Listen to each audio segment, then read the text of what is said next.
It's Groundhog Day! Yeah, you know what? Punxsutawney Phil, that little dickhead rodent, saw his shadow. I know. Who could have seen that coming? 6 more weeks of winter. But here's what's interesting. I learned this last year that the Boulder, Colorado area has Flatiron Freddy, which I think is kind of neat, although it's kind of creepy because it's a dead like squirrel thing. It's not a squirrel. I don't know what it is. Well, let's see. It's a marmot. That's what it is. A yellow-bellied, top hat wearing marmot that's dead, that's been stuffed. They found it on the side of the road, I'm assuming, grabbed a shovel, and some weirdo was like, I'm going to put a top hat on it and make it dress up, make it look really cool. And then some other guy's like, well, what are you doing with this? I'm going to make it predict the weather. Oh, that's great, Creepy Phil. Creepy Phil got away with that one. Okay. But anyway, so Boulder area, Flatiron area in Colorado has Flatiron Freddy. Obviously, Pennsylvania has Punxsutawney Phil. That's the famous one. But there's 88 other varieties of an animal-ish that predicts the weather on Groundhog Day. I didn't realize there was so many. Jimmy the Groundhog is based in Wisconsin. Come on, Jimmy the Groundhog. At least play off cheese or something. Or drunk uncles. I don't know. Something. We got drunk Uncle Billy predicted the weather. He passed out. Vomited all over his face. That means 6 more weeks of winter. No. Buckeye Chuck is a groundhog in Ohio. Okay. I kind of like Buckeye Chuck. That's cool. Lander Lil is a bronze statue of a prairie dog. That's in Wyoming. Okay. Prairie dog. You don't see too many people praising prairie dogs because they're Woody the Woodchuck is in Michigan. Woody the Wood. See, that's at least a play on the W and the W. Like Flatiron Freddy, FF, and then Punxsutawney Phil, PP, whatever, right? Not like Jimmy the Groundhog. Come on, man. What do you expect, though? It's Wisconsin. They're just all drunk off of cheese and whiskey. Mojave Max is a desert tortoise in Nevada. I kind of like that one. If I were to pick my favorite, it would be Mojave Max, a tortoise, because that fucker's going to live forever. It's not like Punxsutawney Phil that's going to die of diabetes because they keep feeding it burgers or whatever the hell they are. That thing is fat, okay? It really needs a dietitian. It does. I'm surprised. I bet PETA complains about it all the time. But I like Mojave Max. That's a cool one. Now, I did stumble upon, allegedly, some rejected human groundhog mascots, okay? These were proposed and just weren't good enough for one reason or another. We got Hillbilly Hank. That's in Arkansas. It's 6 more weeks of winter if it wakes up and sees its cousin laying next to them. 8 weeks if the cousin is naked. There's a lot of extra winters there. Big Boy Bob. That's in Texas. Big Boy Bob. Big Boy Bob. If it's able to roll out of bed and it can't see its toes, 6 more weeks of winter. Again, a lot of extra winter in Texas. And then finally, you're going to know what state this is in. Meth Head Mark. It's in Florida. You're right. If you can't catch him, 6 more weeks of winter. But that guy, he's squirrely, okay? No idea where he's going to end up. It's really hard to catch that fucker. We'll get into Florida and its crazy weather and things that are falling from the sky. Happens every year, but this year it's a little worse than normal. So we'll get into that. So there you go. Remember, with enough dedication, we could come up with a stupid animal that celebrates Groundhog Day. I don't know what it is. We could do something. Maybe Meth Head Mark is an actual thing that we could start. There's plenty of them around. Doesn't matter what state you're in. My God. And I was going to continue on, but I'm not. Guys, we got a lot coming your way. Can't wait to jump into this. Make sure you hit the subscribe button, like button, interact with the show any way you can. I do appreciate it. Do remember today, my brain. I'm sorry. Do remember today. Blank. Line. Oh, it's written in front of me. Okay. Today's show is brought to you by the great people over at Roof Goat USA. Hey, we could have a goat predicting the weather come next year. Bill, get on that. Okay? We got Todd the Goat. Todd the Goat is going to be predicting the weather next year. In fact, Todd, thanks for joining the show. Really do appreciate it. As always, you're a wisecrack, aren't you? Anyway, Todd, you woke up this morning.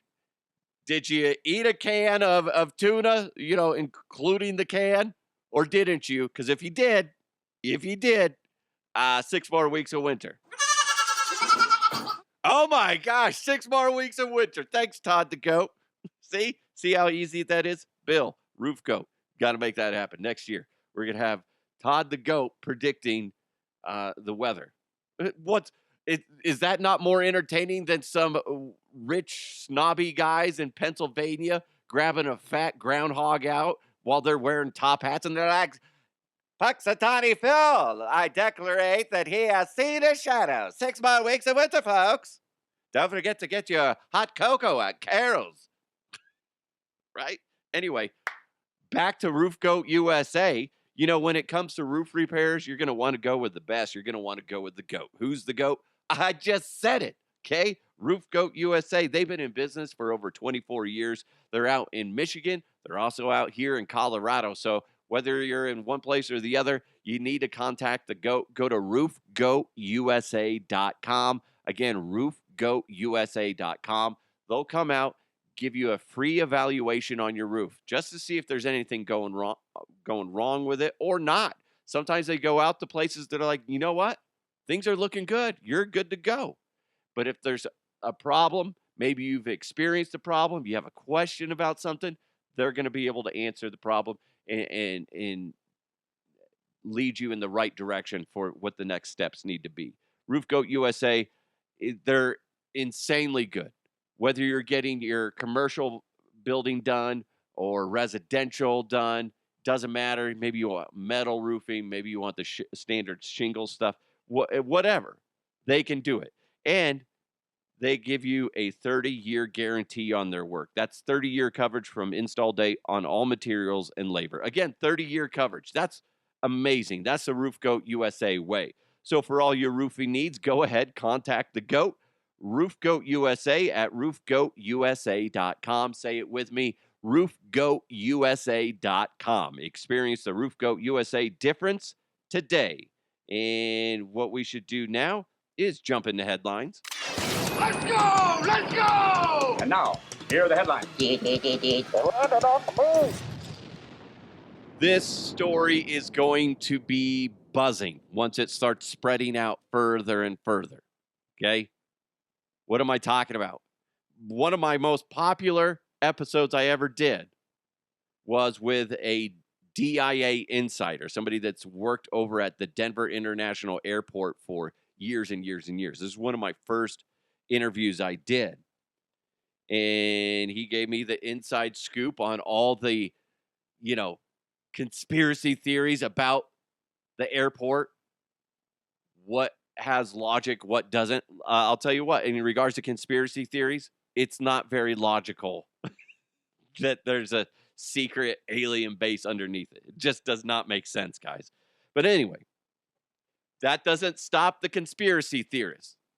DIA needs about $12 million to upgrade and clean its tunnel system. The tunnels that everybody thinks leads to something more sinister or whatever. Yes, that's right, Scotty. I bet it's for the reptilian people that live down there. Connery, there's no such thing as reptilian people.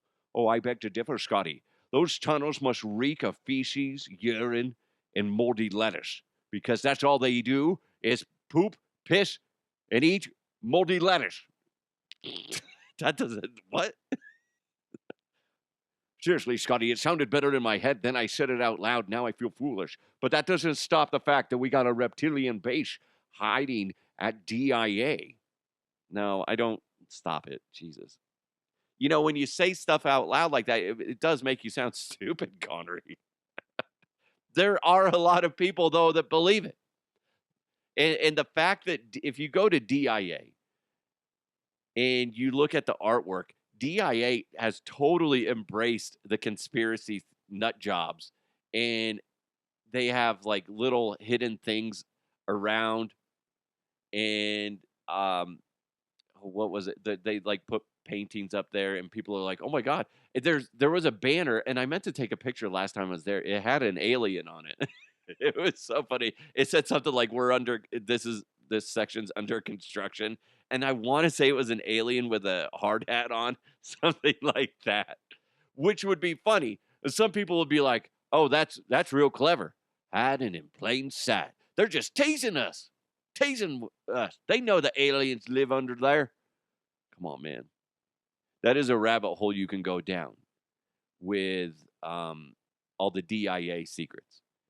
The only thing that, and I should go back and listen to it or just talk to the guy again, is there's one thing that he said that he could verify was true. And I believe that was in Concourse A of DIA, where they would hear drumming. I think, is that what it was? Where they would hear drumming in the terminal. And they actually and now they have, was it, God, you know, I'm not doing it justice. I can't remember. I'll have to ask them. And it's something to do with they actually did bring out some native people to come out and bless the area, something like that. It's crazy. So there's like only one thing that he said was that made sense as somebody that had worked there essentially from the beginning. I know an electrician that worked in the tunnels, and they're like, that it's so ridiculous that people say that. And then when you think about there's tunnel systems from DIA running all the way to Cheyenne Mountain. Do you understand what kind of construction project that would be? My goodness gracious, people. That's why we had the T-Rex project. Remember that? That's probably what they doing. Oh my God, stop it. Stop it. Stop it. It's annoying. So all you conspiracy nut jobs, go run with this. $12 million to clean up, as Connery said, clean up the mess from the reptilian people. It's like cleaning a cage, I guess. Is that what you're saying, Connery? Absolutely, Scotty. That's exactly what I meant to say. Because all they do is poop, pee, and eat moldy lettuce. See, you went down the same path and you just stumbled over it. I got nothing, Scotty. I just believe that they're there. They're not. They're not. They're not. That being said, Scotty, let's say there was a hot reptilian lady, alien, who's working at DIA, and she actually comes onto the elevator because you're being lazy and you want to take an elevator down to the other concourse, the other security area. Next thing you know, you meet her eyes. They blink sideways. Yours blink horizontally. What are you going to do? Vertically. Wait, no, yes. Would you bang her? Oh my God. No. What if your wife didn't know? That's between me and the reptilian lady, okay? Okay? Stop it. Anyway, speaking of airports, a flight crew was forced to scoop poop. Philippine Airlines had a recent 15-hour flight from LA to the Philippines, and there's a video. I don't want to watch the video. I don't, because it's disgusting. It shows crew members manually removing human waste from the toilet and putting it in a sink after all 11 onboard toilets failed mid-flight. Oh, they don't get paid enough to do that. They don't. That's terrible. What do they must have been like, oh my God, I don't even want to think about it. Okay. Scotty, I think what you wanting to say is that you don't want to say it. I'll say it for you. They be squishing it down the sink, you know, drain. So they must have been like sifting it. That's disgusting. That's terrible. Man, all 11 broke. Dude, you gotta have a plumber now on board just in case. I wonder if somebody saw this coming and they're like, it's fine. I'm on my lunch break. Let the plane, it won't break. What are the chances of all 11 of them going down? And then boom. Next thing you know, you got flight crews um, scooping poo out of the toilet. That's terrible. That's terrible. That there Here's the thing. There's people that do that for a living. You're somebody that cleans out sewers or um, you know, whatever drains, septic systems. This is what I was thinking of. That's your gig. That's your gig. You're well equipped for that gig. Okay. You're mentally prepared to go into work that day knowing that you're going to be dealing with shit. These guys, they're like, the worst that you're going to deal with is some asshole Karen that is mad because her poodle, you know, didn't get a cup of water or something like that. Next thing you know, they're scooping feces out of a toilet and sifting it through the sink drain. God, that's terrible. Speaking of terrible, Florida. I just don't like Florida.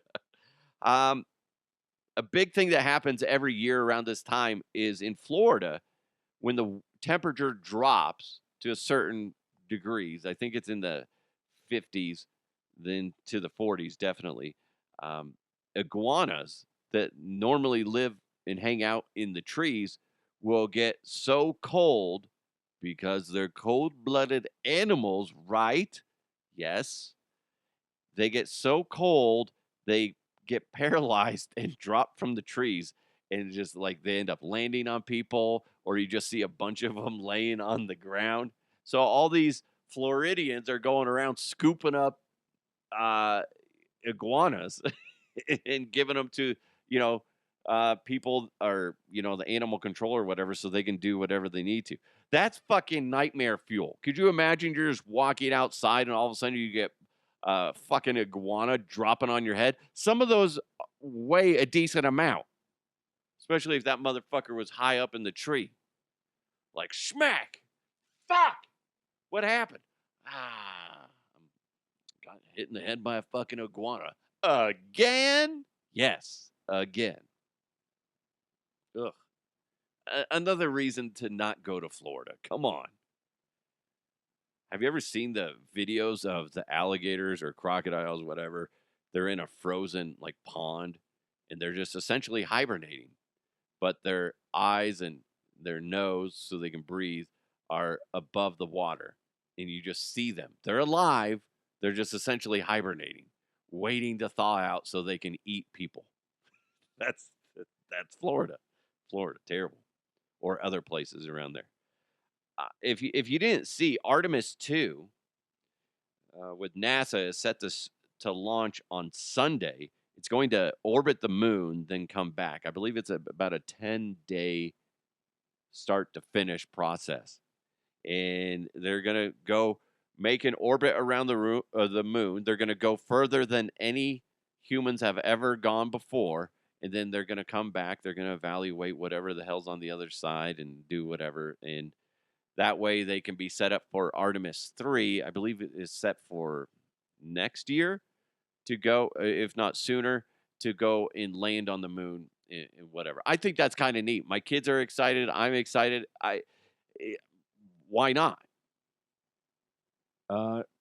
Scotty, they're probably scoping out to see if those alien bases have made room for our bases. Connery, Jesus Christ.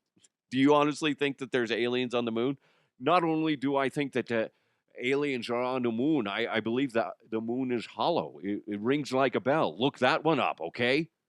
There's a lot of conspiracy theories out there. I think the moon was planted. I think it's like a secret base. Have you ever seen Star Wars? No, I haven't. Good, because you're not a nerd. Okay. Anyway, I think that's I think that's cool. I think it's interesting. I can't wait to see it. I know it's gonna happen on Super Bowl Sunday. I don't know. I imagine it's gonna happen in the morning. So we're gonna be tuned in for it. I want to see it launch. And obviously it's gonna take some time before they get up to the moon and then start orbiting the moon. I'm curious of how much footage will actually make it back. And with today's uh, s- a large amount of information out there, people are going to overanalyze everything. As much as we joke about it, people are going to be like, "Did you see that over there? Look at that! I swear to God, that moved. That moved. That looks like a square. That's probably a hut for all the aliens. That that might be a little, brothel for aliens. Oh, I'm sorry, Scotty. What did you say? There's a brothel up on the moon? I'm there, NASA. It's time to dust off my application. No, Connery, God, son of a bitch. I think it's cool. Whether you believe that we have landed on the moon or not, I think this is cool. Forget all that nonsense. I can't wait. I can't wait. And yes, I do believe. I don't know. I don't even want to actually say that because the more you dig into it, it's just like I don't know. If they did stage some of the scenes, that kind of ruins it, and you're like, well, fuck. I don't know. CGI wasn't very good back then. Let's be honest. So who knows? Anyway, guys, I do know this. Let's jump into the mailbag. Mailbag. You've got mail. This comes in from Seth. He says, I was at my buddy's kid's birthday party, and one of the dads brought up a random fact. Just like fingerprints, everyone has a unique butthole print. Love the show. Seth, first of all, what are you guys talking about? I imagine this is not the most graphic thing you guys talked about at a children's birthday party. Seth and his buddy are sitting there eating, pizza at Chuck E. Cheese or whatever. They're just like, hey, do you know that everybody's butthole print is different? Oh my God. So that's how they caught Todd, huh? That's who's the weirdo that figured that out? Science guys. Oh, it's not necessarily weird. I spent many a year studying the the beehole. No, come on, that's weird. Now you're gonna go try to look at yours in the mirror. hmm Honey, can I borrow your hand mirror? Sure. Why are you going in the bathroom? I'll tell you about it later. And she's like listening, like, what is he doing in there? And all she can hear is like, oh my God, that's fascinating. Honey, you need to come look at this. Thanks, Seth. Thanks a lot. That's just weird. I feel like I've heard that before. Maybe we've talked about it prior, but well, if you hadn't heard it, you know it now, and it's going to be stuck in the back of your head that just like fingerprints, everyone has a unique butthole print, and you're gonna sit there. It's gonna be on the tip of your tongue, and you're just gonna be chomping at the bit, waiting, just like Seth's friend, just waiting to tell somebody. Whether it's an appropriate time or not, kid's birthday probably not a good time. Not a good time. Imagine somebody overhears that. Hey, Seth, come here. What's up? Hey, do you know that your butthole has a very specific print, just like your fingerprints? And then like little Timmy's going around telling everybody, he's like, let's look at your butthole. I want to see. Oh my God. Next thing you know, little Timmy's going, he's in the back of a squad car. Just saying. It gets weird and gross, and maybe Bite your tongue next time. That's something you reserve for the office. So why'd you go to HR today? I thought I was explaining some science, and Carol down the hall got all pissed off. I bet hers is all puckered up. Can't even get a print off that thing. Anyway, thank you guys so much for joining in. Seth, thank you. I really do appreciate it. If you want to be like Seth and interact with the show, I love it if you can. At DeHuff Podcast on social. You can either direct message me or, write on my timeline, or you can email me, dehuffpodcast@gmail.com. You guys are amazing. That was the news. Next up, we got the DeHuff Uncensored Sports section. Big thanks to Roof Goat USA. Check them out at roofgoatusa.com. It's DeHuff Uncensored. Let's continue to move forward. I'll talk to you next time.